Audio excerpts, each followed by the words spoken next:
Each October, the Beulah Baptist Association celebrates the Stephen Pleasant Associational Missions Offering in honor and in memory of our founder, the Reverend Stephen Pleasant.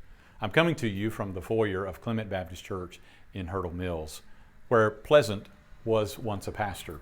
If you look at the history of our area in the early 1830s, you will find that Stephen Pleasant simultaneously pastored three churches: Flat River, Wheelies, now known as Wheelers, and Ebenezer.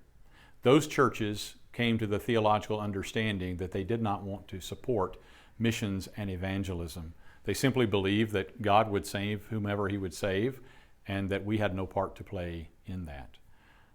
Pleasant, out of a strong Spirit-given conviction, believed that we must share the gospel at home and abroad.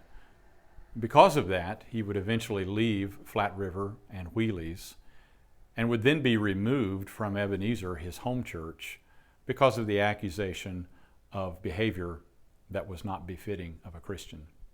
Interestingly enough, in each of those areas and beyond, there were believers who agreed with Pleasant and began to fall in behind his leadership.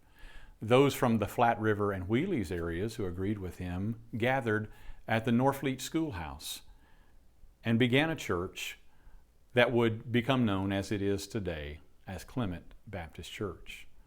Brothers and sisters who agreed in the Ebenezer area would gather and form the church in Caswell County that we know as Beulah Baptist Church.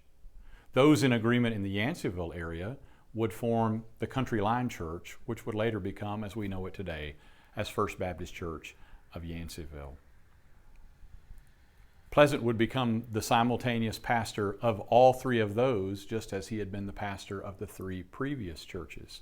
Those churches came together on October 4th of 1834 at Beulah Baptist Church and began, as a group of churches that comprised 131 members, they began the Beulah Baptist Association.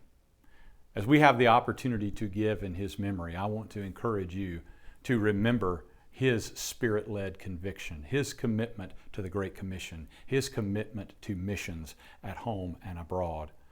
Let's take up that spirit, let's take up that legacy and give so that others may go. Thank you.